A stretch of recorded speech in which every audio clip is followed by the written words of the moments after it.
बोलिए श्री अम्बे मैया की जय। जयकारा शेरा वाली माया। बोलिए श्री सच्चे दरबार की जय। आइए प्रिय भक्तों, आज मां भगवती की अपार कृपा प्राप्त होने से हम सभी प्राणियों को परम सौभाग्य है कि मां भगवती के महात्म को सुनने को अवसर प्राप्त मिल रहा है। आज इस संसार चराचर जगत में मनुष्य बड़ा व्यस्त है और मनुष्य के व्यस्त होने के बाद काम, क्रोध, लोभ, मोह में अधिक व्यस्तता की वजह से मानव जीवन में कम समय होने की वजह से अपने जीवन में रिद्धि, सिद्धि, नवनिधि, सिद्धि होना तो बहुत दूर है, इनके बारे में जानकारी भी नहीं है। मनुष्य अपने जीवन को सफल कैसे बनाए, हम ऐसे परम महात्मा हैं श्रीमद् देवी भागवत महापुराण, हम सभी के ज्ञानार्थ इस श्रीमद् देवी भागवत महात्म का शुभारंभ करते हैं। एक बार नेत्र बंद करके मां भगवती का चिंतन करते हुए तेजी से जयकारा लगाते हैं। जयकारा शेरा वाली माया। बोलिए श्री सच्चे दरबार की। श्री जानकी वल्लभो विजयते। श्री जगदंबिकायै नमः। ओम ऐं ह्रीं क्लीं चामुंडायै विद्ये। श्रीमद्देवी भागवत महात्म्यम। देखिए, देवी भागवत महापुराण प्रारंभ करने के पहले आज हम प्रथम अध्याय में देवी भागवत महापुराण के महात्म्य के बारे में जानते हैं। 88,000 ऋषि मुनि बैठे हुए हैं, परब्रह्म परमात्मा अम्बा की चिंतन कर रहे हैं। उन ऋषियों के बीच में परम वंदनीय श्री सूत जी महाराज का आगमन हुआ। उनको देख करके जो सौनक आदि ऋषि 88,000 ऋषि खड़े हो गए, उनका सम्मान किया। इसके बाद हाथ जोड़ करके उन 88,000 ऋषियों में से एक ऋषि ने कहा, महाराज, हे महामते, हे व्यास शिष्य, आप दीर्घजीवी, आप हम लोगों को नाना विधि पुण्य प्रदायिनी एवं मनोहारिणी कथाएं सुनाते रहते हैं। महाराज, भगवान विष्णु के सर्व पाप विनाशक, परम पवित्र एवं उन अवतार कथाओं से संबंधित अद्भुत चरित्रों को हमने भक्ति पूर्वक सुना है। इसी प्रकार हमने भगवान शिव के अलौकिक चरित्र एवं भस्म रुद्राक्ष ऐतिहासिक महात्मा का श्रवण आपके मुखारविंद से सुना हुआ। हम लोग अब ऐसी परम पावन कथा सुनना चाहते हैं जो बिना प्रयास के ही मनुष्यों को भोग एवं मोक्ष प्रदान करने में पूर्ण रूप से सहायक हो। हे महाभाग, अतः आप उस कथा का वर्णन करें जिसके द्वारा मनुष्य कलयुग में भी सिद्धियां प्राप्त कर ले। क्यों? क्योंकि हम आपसे बढ़कर के किसी अन्य को जानते भी नहीं, जो हमारी शंकाओं का महाराज निवारण कर सके। सूत जी ने कहा, हे महाभाग ऋषियों, आप लोगों ने लोक कल्याण की भावना से अत्यंत उत्तम प्रश्न किया है। अतः मैं आप सभी के समस्त शास्त्रों का जो सार है, सभी को उसे पूर्ण रूप से बताऊंगा। समस्त तीर्थ, पुराण और व्रत तभी तक गरजते हैं, यानी कि तभी तक इनका महात्म्य है, जब तक मनुष्य श्रीमद् देवी भागवत सम्यक रूप से श्रवण नहीं कर लेते। और जैसे ही श्रीमद् देवी भागवत महापुराण को सुन लेते हैं, उनको तीर्थों में, अन्य पुराण सुनने में मन नहीं लगता। मनुष्यों के लिए पाप रूप अरण्य तभी तक दुखप्रद है एवं कंठ में रहता है, जब तक श्री देवी भागवत रूपी कुठार उपलब्ध नहीं होता। और जब मनुष्य को देवी भागवत महापुराण का ज्ञान हो जाएगा, उसे श्रवण कर लेगा, मनुष्य का जीवन प्रकाश स्वरूप होता है। ऋषियों ने कहा, हे वक्ताओं में श्रेष्ठ, हे महाभाग सूत जी, आप हमें बताएं कि आप श्रीमद् देवी भागवत महापुराण कैसा है और उसके श्रवण की विधि क्या है, उस पुराण को कितने दिनों में सुनना चाहिए, पूजन विधान क्या है, प्राचीन काल में किन किन मनुष्यों ने इसे सुना है, उनकी कौन सी कामनाएं पूर्ण हुई है, इनके बारे में भी हमें बताएं। सूत जी ने कहा, प्राचीन काल में पराशर ऋषि द्वारा सत्यवती के गर्भ से विष्णु के अंश स्वरूप मुनि व्यास जी महाराज का जन्म हुआ। उन्होंने वेदों को 4 भाग करके उन्हें अपने शिष्यों को पढ़ाया। पतितों, ब्राह्मण अधमों, विद्याध्ययन के अनाधिकारियों, स्त्रियों एवं दूषित बुद्धि वाले मनुष्यों को धर्म का ज्ञान कैसे हो, मन में ऐसा विचार करके भगवान बादरायण व्यास जी ने उनके धर्म ज्ञानार्थ पुराण संहिता का प्रणयन किया।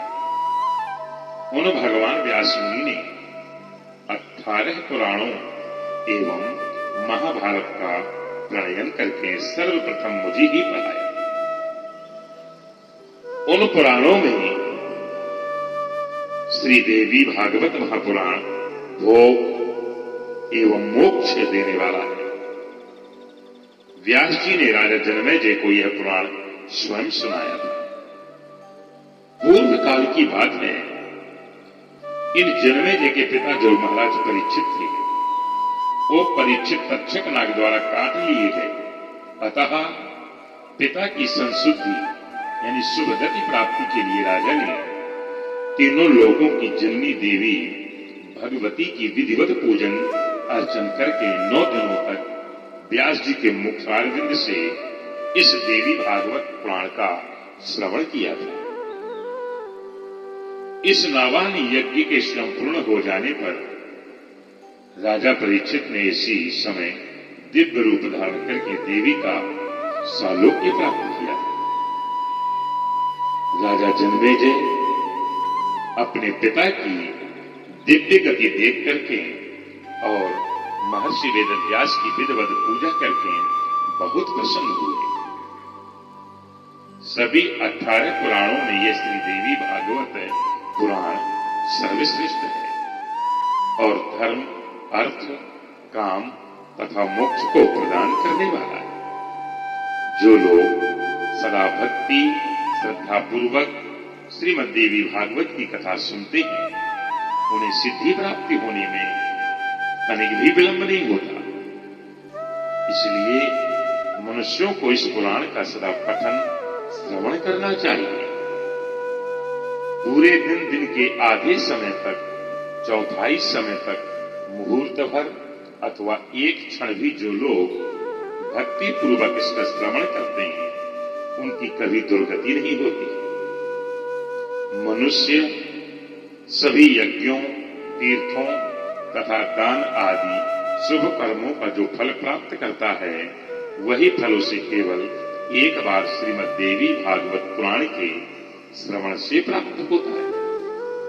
सतयुग आदि युगों में तो अनेक प्रकार के धर्मों का विधान था, किंतु कलयुग में पुराण श्रवण के अतिरिक्त मनुष्य के लिए अन्य कोई सरल धर्म निश्चित ही नहीं। यानी कि सतयुग आदि में आप कोई भी धर्म कर्म कर सकते हैं, उससे मुक्ति पाई जाती है, परंतु कलयुग में पुराण श्रवण के अलावा कोई ऐसा धर्म नहीं है जिससे मानव की मुक्ति हो सके। अमृत के पान से तो केवल एक ही मनुष्य अजर अमर होता है, इतना सुंदर महात्मा है, किंतु भगवती कथा रूप अमृत संपूर्ण कुल ही अजर अमर बना देता है। यानी उस कुल का एक व्यक्ति सुन लेगा तो उसके कुल की 7 पीढ़ियां अजर और अमृत को प्राप्त हो जाएंगी। ऐसा देवी भागवत महापुराण का महत्व।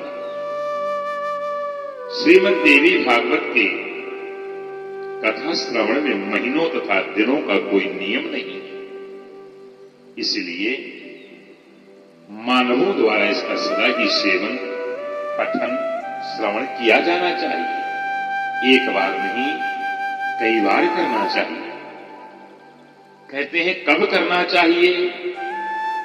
आश्विन महीने में, चैत्र महीने में, माघ में, आषाढ़ में, इन महीनों के चारों नवरात्रों में इस पुराण का श्रवण विशेष फल प्रदान करता है। इसलिए श्रीमद् देवी भागवत का यह नवान्न पारायण समस्त पुण्य कर्मों से अधिक फलदायक होने के कारण मनुष्य के लिए विशेष पुण्यप्रद कहा गया है। जो कलुषित हृदय वाले, पापी, मूर्ख, मित्रद्रोही, वेदों की निंदा करने वाले, हिंसा में रत, नास्तिक, मार्ग का अनुसरण करने वाले मनुष्य हैं, वो भी कलयुग में इस नावान यज्ञ के अनुष्ठान से पवित्र हो जाते हैं।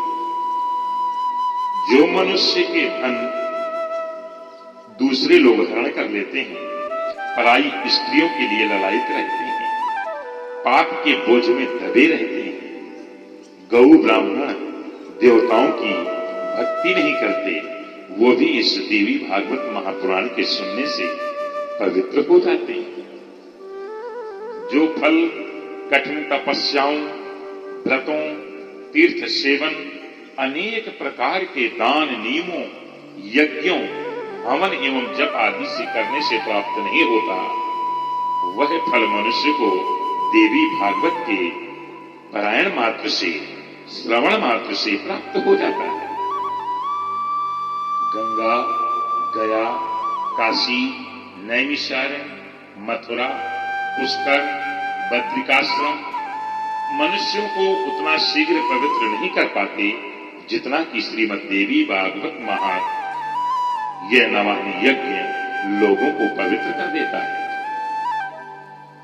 जो मनुष्य प्रतिदिन श्रीमद् देवी भागवत पुराण के 1 अथवा अधिक श्लोक का भी भक्ति पूर्वक पाठ करता है, वह जगदम्बा का कृपा पात्र हो जाता है।